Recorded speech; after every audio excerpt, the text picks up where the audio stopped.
One of the caveats that I do have some personal information that I did get personally involved in was some information that had to do with the Stargates and Loocking Glass, and more specifically the 2012 problem with those projects. The popular opinion of what's out there right now is that the project was shut down because there was a problem when we approached 2012. I've heard it described a number of ways, but to my knowledge, the problem is that the timelines converge on that point in time. And when you know enough about the Stargate projects and the Looking Glass project to know how string theory works and how the possibility of possibilities works and how making one choice over here doesn't necessarily mean that the other choice couldn't exist at the same time. But once you get your brain wrapped around this subject, you find out that at the end of 2012, in an easy way to put it, the choices that we make become less and less consequential to the future. And eventually we're pushed into this bottleneck of time, no matter which choice we make. And that's important to the people that had access to Looking Glass because they would use Looking Glass knowing the choices that they would make and the future would pop up. The big mistake was coming up with the possibility of future. And when we started using a computer to say, well, if we make this choice, it's 79% possible that this scenario happens, and 23% are possible, or whatever, I'm using round numbers, that this scenario would happen. The understanding at the time was that was realistic. However, if you go down the road further and free will continues to exercise itself on this game, that 79% possibility sometimes changes very, very fast. But if you look at the situation in a point of time, it seems very realistic that that's the greatest possibility.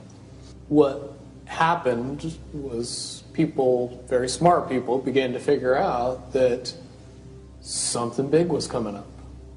Something that made it so all the possibilities of all the future scenarios of any choice, any possibility that was fed in and observed through the Looking Glass inherently ended up in the same future. And no decision, no possibility changed past a certain point. That's the big secret. All possible timelines lead to the same basic set of history in the future. That is what sends everybody that has all of the information, that knows everything, into a blind panic. The people that know everything about Looking Glass, that have gotten all the reports and all the information, the elites of the world, probably figured out that that was the end of the game. And nothing could be manipulated beyond that point. When I was in the military, it would have been before '97 when I got in trouble. One of my particular areas that I was amazingly intuitive about is problem solving / mission planning, or more specifically, taking a bad mission and fixing it. Certainly knowing how string theory and possible futures works makes it so you can work your mind very quickly to see the reality of what's happening and decide what decisions need to be made to change it for a particular outcome. At a certain point, after they're done hearing the computer tell them this is what's going to happen over and over and over and over again, all they become focused on is how do we fix it? What I do know is that I was called in and asked to solve this problem, this timeline contraction problem. And I eventually did my due diligence and did all the investigating and basically only had one piece of information, and that was reinforcement. The computer's right. The timelines will contract down to some inevitable thing. There is an inevitable event. It's been forecast, it's been predicted, it's been fed to us in a slop trough of what they want us to believe will happen. They don't actually have control over what happens. They only have control over the reaction, and it seems that no matter what they try to do to cause their desired reaction, it's going to have an opposite effect. Much, much easier for me to explain today what that process is as opposed to back then. If I had to give it a name, I would say it's the awakening process. It's an evolution of consciousness that cannot, will not, and no matter what decisions or possibilities are injected into the equation, eventually it all resolves down to us all learning the truth and becoming aware of this massive dam of lies that has been built that keep us from knowing massive volume of information that we should otherwise possess. Essentially what happened with Looking Glass, not only did they not want people to use it anymore because they knew it was just going to burp out the same thing, but at the same time they didn't want anybody else to know what it was saying, I'm sure. Because that information was of a monumental concern when I was in the military about how to prevent this inevitability. Now, at first I thought it was end of the world. Now I see end of the world as end of their world. The biggest cherry on top of all this conversation would be a synopsis to say that if I could convince everybody out there that for all intents and purposes, what we believe to be true eventually becomes true. If somebody convinces us that a major disaster is going to happen in the very near future, a major disaster happens in the very near future.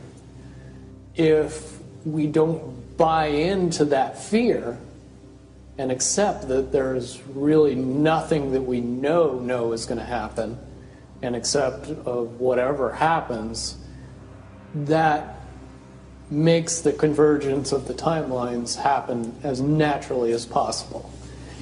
Any attempts to try to go away from this one inevitable conclusion, I again see as a new beginning, an end of this reality, the beginning of something that we can't even possibly understand based on the level of our beliefs currently. But when all that information comes flooding out, there's going to be no denying what's true and what's a lie or what's illusion. Basically what we're experiencing right now is two master chess players sitting at the board. And one of them looks down at the board and sees that he's in checkmate in 7 moves. And he looks across at his opponent and he knows that his opponent sees it too. So there's no getting out of it. So at this point, the loser can only prolong the game. Both players know the game is over. It's only a matter of time before he does this, and then you're forced to do this, and then he's forced to do this, and eventually checkmate. We, as a race, if we could understand that the game is over, that based on the rules of the game, the bad guys have already lost, the good guys have already won. Yes, there's moves left on the table, but those moves are being forced by the player that is going to win. The only way that checkmate can't happen is if the player that's winning makes a mistake. But from all of the information that I've gathered, all of the information that's been given, all of the information that's been vetted to me, it seems pretty obvious that the good guy player on the side of the chessboard knows exactly what has to be done to win the game. And so at this point, any mistake would be all but impossible. But again, you really have to understand the game to know that the guy that's losing is lost. And I'm sure most people sitting watching a chess match between two advanced chess players know the game's over long after the two players know it's over.